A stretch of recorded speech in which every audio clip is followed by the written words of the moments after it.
everyone. Welcome to the Carolina Weather Group. We're happy to have you this evening, and we are looking forward to our interview tonight with meteorologist Ian Giammanco. Ian's been with us a few other times, so Ian, probably a familiar face for you all who are watching or listening to the podcast, and some new things to talk about as we roll out here in 2021, a new rating system for how states are prepared and building codes and things like that for hurricane season.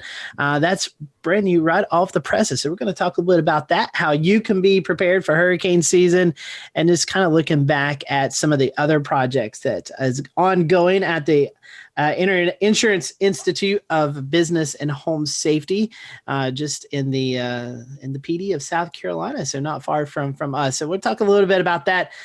Recently, they've been playing with a little bit of fire, and we'll maybe even mention a little bit about what they are doing with that, with all the massive wildfires and drought conditions that's going on throughout North America. So pretty exciting talk tonight expected. So Ian, welcome back to the show.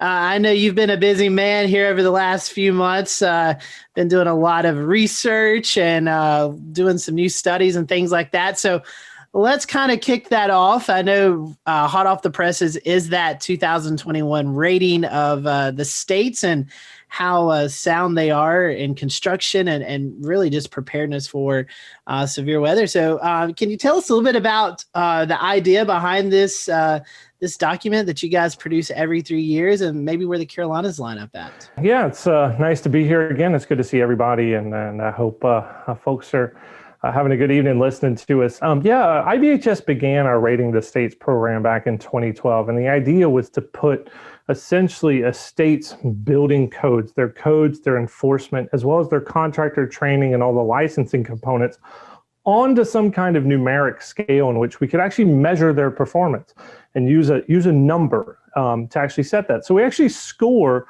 everything from building code adoption to building code enforcement and how their code officials are actually trained in each state. This is at the state level, down to how we deal with contractors and contractor licensing. And it's put on essentially a holistic 0 to 100 scale. Those three major components, the code adoption being the most important part. We've seen good modern building codes can really reduce damage. That scored 0 to 50. The other two sides, the training, licensing of building code officials, and as well as the contractor licensing side, scored 0 to 25. So every 3 years, it coincides with our building code cycle here in the United States. We release this report that actually evaluates essentially our states from Maine all the way around to Texas. So our hurricane-prone coastline from the Atlantic all the way around the Gulf Coast. In 2021, we had our latest edition come out. And at the top two spots are always right now battling Florida and Virginia. Florida takes the top spot. That's back to back. But some of you might not know South Carolina comes in at number 3. They've been there for a couple of cycles now. They made a really nice jump from 2012 to 2015.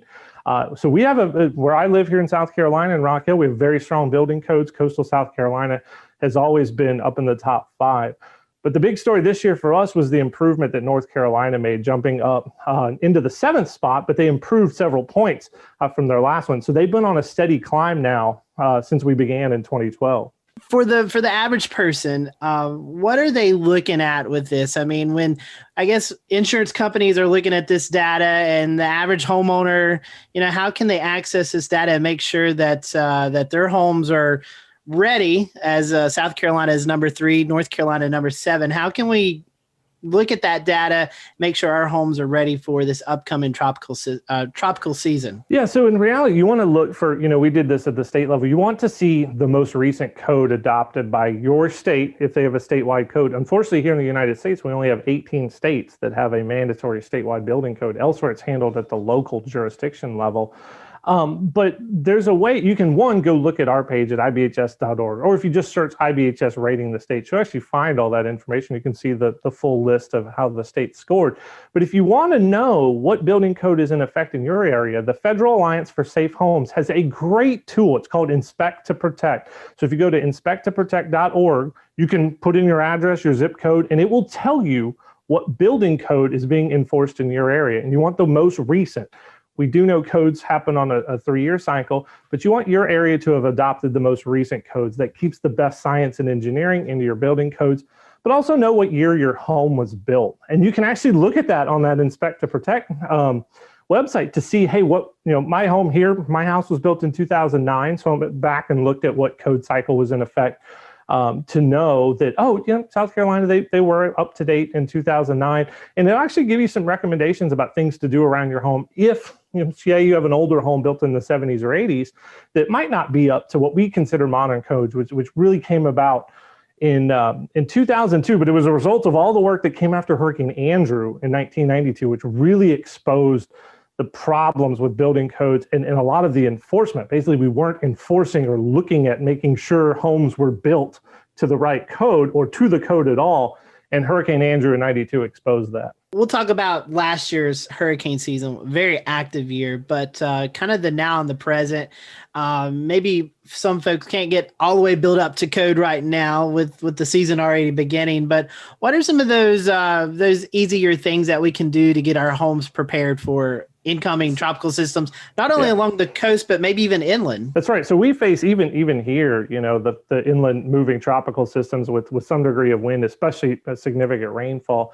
In the Carolinas, we've seen that kind of landfall track really starting to flirt with us a little bit more than, especially over my time here. We've seen that before in our historical record. So it can happen. Think about, the Hugo scenario in 89. So the first thing, there's a real easy one. Pull out your cell phone. Go do a home inventory, take basically pictures or a video around your house of all your valuables, your keepsakes, your big ticket items like washer, dryers, televisions, that kind of stuff, and just keep it on your cell phone or stored, say, on a cloud storage service so you have it. So if you have to file a claim, if something happens and you have that bad day when an event comes, it will make the claims process way smoother. Make sure you got your location, geotagging, all that good stuff turned on your phone, and just go walk around, take pictures, and do a video. Number two, and I actually did this here at my house last year, is trim the trees that overhang your roof. Because a lot of times, especially here inland, we're dealing with tree damage, right? We have some winds come along as well as the water side. Any of those big branches, limbs that are overhanging your roof, those can easily damage those shingles. And then once you damage some shingles, you can start to get water in if they happen to land on your roof. So that's a good one to look at. You can also have someone come out and look at, do you need to remove some trees, those kinds of things. That's a good one, especially for those folks inland.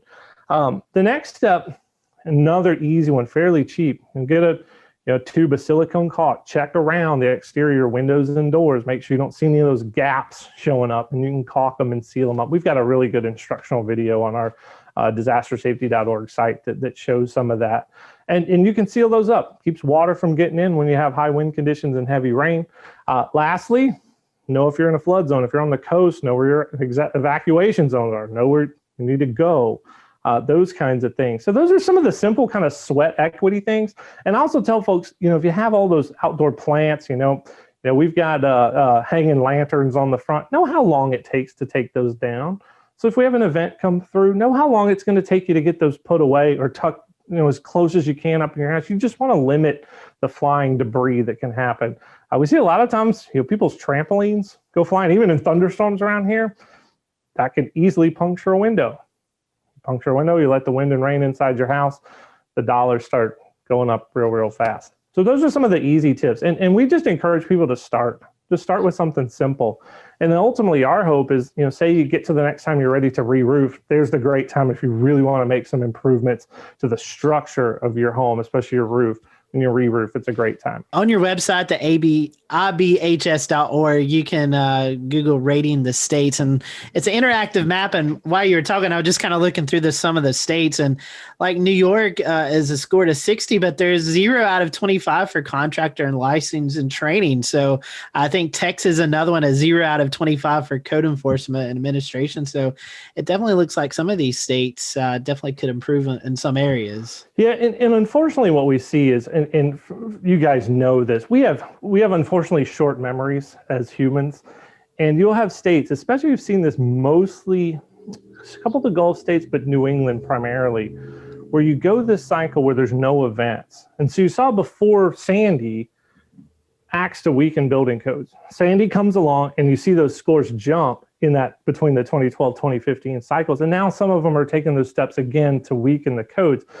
We've just got finished with some hearings looking at Connecticut. They're wanting to remove the sealed roof deck, which got put into code provisions this year. They don't want to enforce that.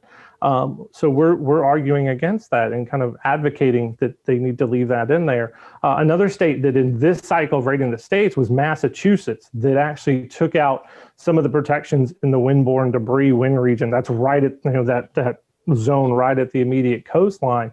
And those are some of the protections that if your home gets internally pressurized from debris impacts, helps protect against debris impacts that come with that code. So that's why Massachusetts score actually went down.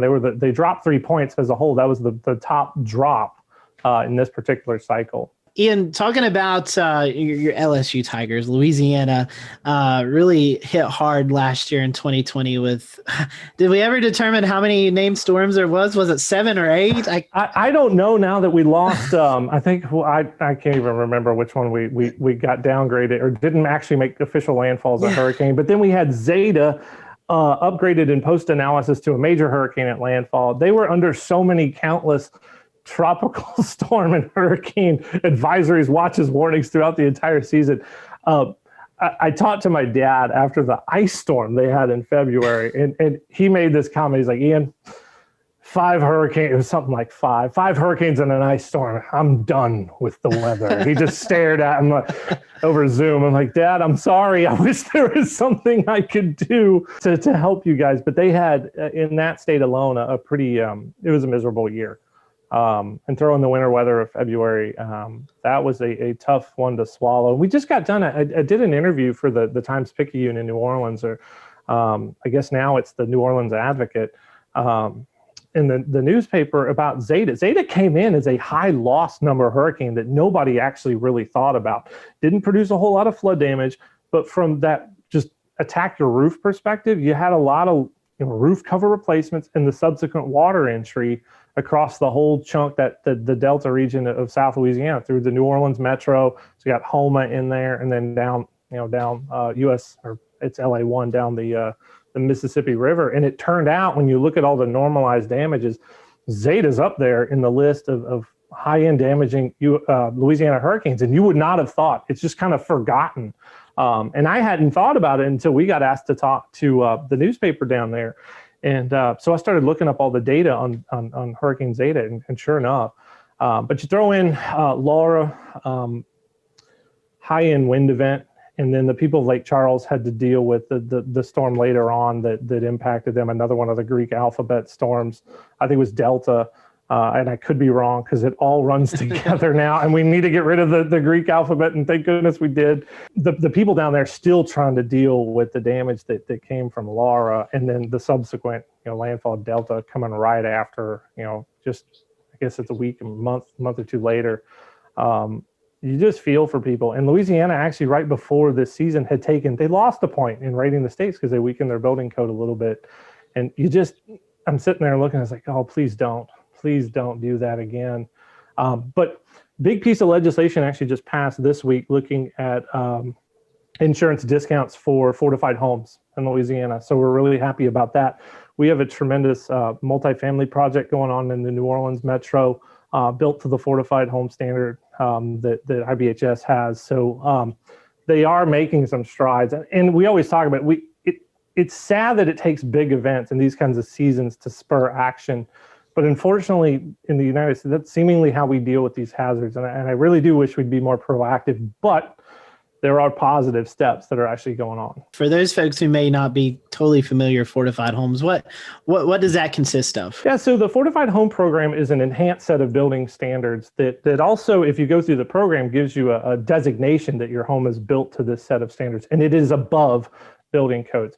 Except I will say there's one nuance, and it's actually a really cool one. With the updates to the Florida Building Code, there is a huge chunk of the state of Florida that new home builds will meet our highest level or be about the same protection as our highest level, which is our gold level. But we offer this standard and the designation as a way to ensure that you have an added protection. So we start at roof. That's our base level, and that's the best retrofit option. So it just deals with your roof. So that's making sure the roof deck is sealed, adding ring shank nails to the plywood deck to make sure the uplift resistance is actually more than double. And we do some edge details on the shingles to make sure we cut down on the wind vulnerability right at the edges and the corners where wind can get under the roof cover and start to work on it. Then we go up to silver, which adds garage window protection. And then gold, you're talking about the smash, where you get what we call a continuous load path. So basically the roof is adequately tied to the walls, to the foundation, and all the other stuff, the roof and silver components along the way. So you can basically go to fortifiedhome.org. We have a program that basically can take you through that. I mentioned the roof designations are a really good one to do if you're putting on a new roof. And it is an enhanced set of building standards that goes above code. So it's a really neat program. My parents got a fortified roof in Baton Rouge a couple years ago. They took the extra step. The really cool part, and I love talking about this, I mentioned it on the last time I was on, the success in Mobile and Baldwin counties where they've actually adopted these standards into their local building codes. Now, that doesn't mean you have to go get the designation certificate, which adds an extra layer of inspection to make sure that all the work is done properly. But most people do. And in most places, you qualify for an insurance discount if you have that designation certificate. So it's a really cool program. We love, to be honest, to put ourselves out of business, someday down the road where all the building codes take care of all this stuff. And we know that it's well inspected and well maintained. But right now, it's a great way, especially, Mobile and Baldwin County used it to basically bend down their risk. Whereas Alabama, if you look on the rating of the states list, scores very low. They don't have an adopted statewide building code. And those two counties use fortified as the way to bend down their risk. Not only do you guys do studies with hurricanes and flooding, but you also do a hail study. And I know you were out there. So tell us a bit about what all you guys did this past few weeks. Yeah, so we were back in the field. Our annual hail research program was back going. So hail is a big focus of ours. Many people may not know, it accounts for anywhere between 60 to 80% of the damage from severe thunderstorms every single year. And a lot of that's roof replacements. So we began our field program way back in 2012 with trying to understand what are the properties of hailstones that we needed to replicate in the lab. And we actually have a new hail impact test standard that was developed at IBHS that we put in place. And we actually have shingle ratings you can go look up and just Google IBHS shingle ratings. You'll find them. And those will rate the performance of the impact rated shingles that are out there on the marketplace to our test, which is about as realistic of a test as you're going to find. But lately, as we've transitioned from that work over to what we do now, we actually set up instruments in front of hail-producing thunderstorms, and we're looking to actually map out the hail swaths. We're trying to improve how weather radars detect the severity of hailstorms. We can get this highly detailed ground truth information, not only from physical measurements of hailstones at the ground, but these in situ instruments that can collect the size distribution. And one of our focus, you mentioned the Rocky Mountains, is storms in the higher elevations of the high plains and Front Range tend to produce larger numbers of smaller hailstones. The size distributions are different. They produce those snowplow hail events where you see the huge hail drifts that are piled up on the side of the road. Well, we've started to wonder, what does that do to a roof? These aren't the big hailstones. These aren't 2-inch, 3-inch behemoth hailstones that are going to easily crack and dent your shingles. What is exposure to those type of events would seem to happen out there much more readily than, say, the southern plains or even down here to the southeast. So we want to measure that, and that's been our objective. And we did go out, and that was one of the targets. We collected data on a tornadic storm at about 6,500 feet of elevation in New Mexico. And sure enough, we didn't actually see the size distribution I thought we might. But that's our goal as the project moves forward, to actually go sample these storms in the higher terrain, understand what the size distribution, the numbers of hailstones, and what those do to a roof. Does it make the roof more vulnerable to future hailstorms? Or does it expose the underlying asphalt so it's going to age faster? Or do they actually cause enough damage that we are going to see claims from these events? And that's sort of something that the insurance industry would like to know, and they can plan for if they understand the fact that these storms may be more damaging than we think. I'll bring Jared and Frank in here because we have a little internal chat that we like to do. And it seems like every March or April, we're always sharing these big hailstorms that hit northern Texas, wind 70 mile per hour, softball size hail blowing into these homes. But it's interesting to know that, the smaller hailstones can also, you're doing the research there to see if they also cause any damage. Yeah, that's one of the things we can do is take these field measurements, bring them back to our laboratory space, and actually run these kind of physical experiments on roofing materials, siding. We're going to do some work on siding. We've done some great things on asphalt shingles, and we've even seen the asphalt shingle manufacturers move the needle. We are down to only, I believe there's only one product that doesn't fall in our good and excellent performance category. We had a handful when we first started this a few years ago, but big kudos to the asphalt shingle manufacturing world. They improved those impact rated products. Now we just got to get them onto roofs.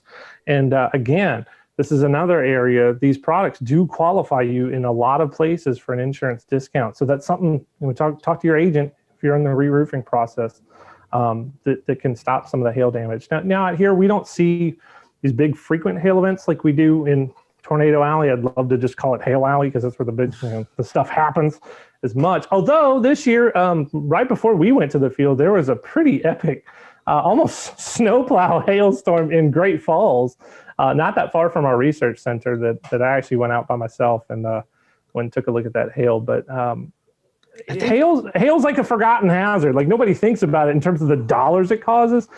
And I'm telling you, this is going to be a fairly down year in hail, but we did have a couple big events. We had San Antonio get whacked a couple of times, and Des Moines just a couple of days ago. We're still going to eclipse 10 billion in losses, and it wouldn't shock me if we got to the 20 billion. Ian, do you all do anything with sighting too? Because I'm reminded, my most recent thought of wind-driven hail was Evan Bentley from the Storm Prediction Center standing outside filming a hailstorm, and then Mother Nature threw one a little high and tight, so to speak, got a little close and chased him inside. And in a wind-driven hail, I mean, I think that's some of the most shocking damage that you can see. Yeah. Let me chime in on that. It's great minds think alike. I was just about to ask that question, Jared, and I saw some of that at a conference, the Iowa NWA conference I attended a couple of years ago, where they did a presentation showing the kind of really ridiculous damage that can occur to when you have hail driven by strong winds, 60 or 70 miles an hour. And it can really tear up siding. So that, I think it's a great question to ask is whether you're ready to start branching out into improving siding now that you have things going in the right direction with building codes and shingles. Yeah, that's the natural progression. And that's what we're doing. We're actually, our machine shop team's actually working on the rig that's going to be able to let us do the impact angles on siding and wall materials. So look for that coming in 2022. And then the piece that comes from that, there's the R&D side. Can we test this? Can we rate the damage? Can we evaluate in a quantitative, objective way like we do for shingles?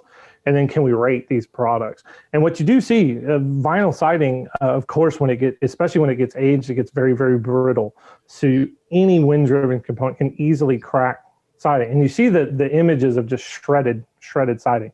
But way back when we were developing our hail program, our lab test facility, we were looking at even some of the concrete fiber board, and I was able to puncture that with some test impact. So I'm very interested to see where these damage thresholds lie on siding.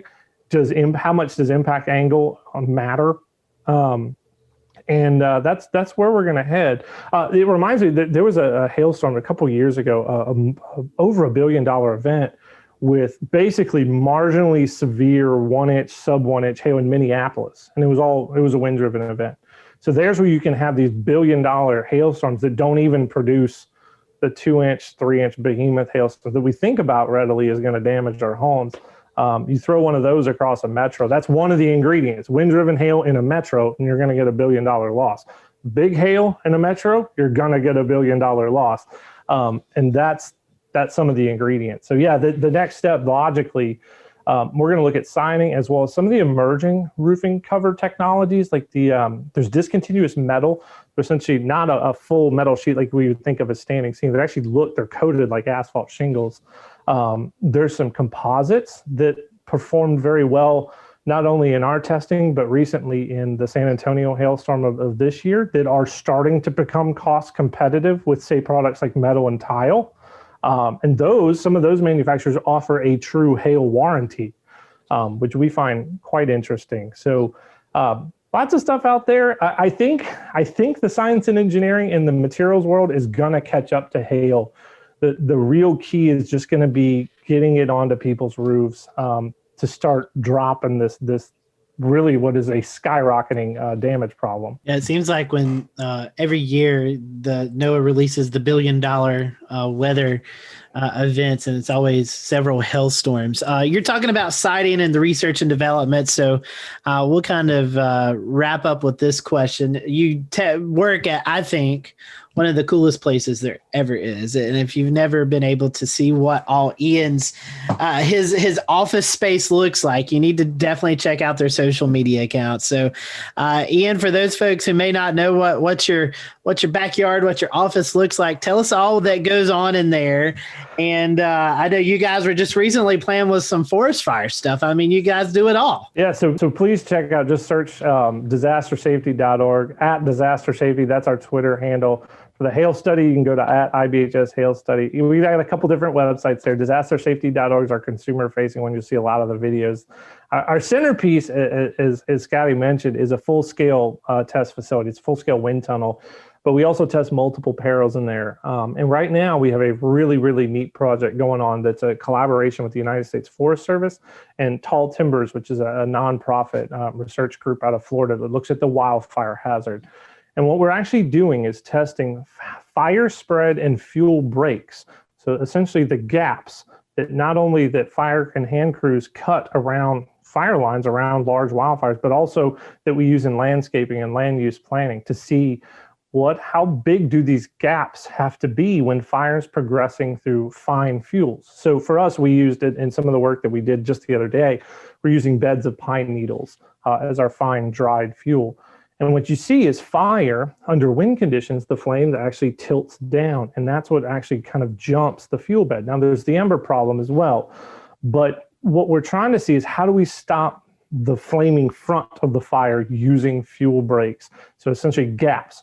And so we had instrumented these gaps, used different distances the other day in our work. We had gravel that was our gap between one fuel bed and then the target fuel bed. And what you do see under wind conditions, the flames tilt over, and as soon as they touch that volatile fuel on the other side, they could ignite. And there's a certain distance in which the flames can do that. And it is remarkable to watch the spread over just say 40 feet of fire in under a minute, under just 20, 30 mile per hour wind conditions in our test chamber. And so there's a couple different applications. There's the application for fire services and understanding under what conditions, how big does the fuel break, does the gap, does the fire line have to be? And then there's the other land use landscaping side of things. So a really, really cool partnership group of testing. We've been doing this for about a month now. So a lot of meticulous work, a lot of folks doing it. And on the side, there's still hail impact testing going on in our small laboratory space. We've got a commercial roof set up in one of our other laboratory spaces where we can look at uplift on that. So there's always something going on. We don't always are burning down buildings or knocking a building over, but there's usually something really cool. And that, for me, as a scientist, is the coolest part of my job. I get to do something different every day. And I'm really thrilled that I get to engage and work in these multiple perils. Yeah, I have the traditional academic background where I really focused on hurricane winds. That was my academic specialty. But I got to touch all these perils. And I love that atmospheric scientists, we get to bring that really kind of diverse view and a really well-rounded earth science background to bear in this space. So that is the coolest part of my job. So yeah, please check us out. Give us a follow on social media. You'll start to see more and more live events that we're going to do. So check those out. It is really neat. And maybe it sparks your interest in what can you do about your home or your business. And that's what we want. Ian, once again, thank you for being on the program, and we've enjoyed having you. How can, give those social media plugs one more time. How can we follow you, websites and all that good stuff? All right. So first off, for any of our guidance on what to do around your home or business, go to disastersafety.org. Rating the states, you have to go to our main IBHS page. So just search IBHS rating the states if you want to see that information. But give us a search on social media. If you just search Insurance Institute for Business and Home Safety, or just type in IBHS, you will find us. On Twitter, we're at Disaster Safety. That's our main Twitter handle. To follow what we do in the hail world, we do have our own Twitter account. It's at IBHS Hail Study. And you get to see kind of an inside look, especially the field program. So when we're in the spring and summer, give that a follow. You can see all the ongoings in the field. And for information on the Fortified program, it's fortifiedhome.org. I know that's a lot of websites. We maintain several. One just for, IBHS.org is focused on our research outputs and service to our membership. And then disaster safety covers a lot. That's the stuff for you and I to work on and do the things around our home that we need to. So please check those out. Give us a follow, Facebook, Twitter, Instagram. You'll see all the cool stuff. And I'm hoping that maybe just some of those cool images will spark your interest in doing something around your home to really make it more prepared for the next time bad weather comes around. Definitely so, because we all know eventually that bad weather will be in your area. And we'll link all those websites to our website once we get our show out. And be sure to follow on social media, because they really do Facebook Lives. I mean, that's how I watched the wildfire fire break or when you guys filmed it. When we were filming this is in July, so a few weeks ago. Watched that on Facebook Live. So great team you worked there, Ian. So tell everyone we appreciate the hard work and we appreciate you joining us tonight. No, it's been my pleasure. And guys, anytime. Thanks for having me again. It's always fun to talk a little weather and building science, and look forward to doing it again. That sounds good. Thank you guys for watching us here at the Carolina Weather Group. We'll see you next time here on CWG.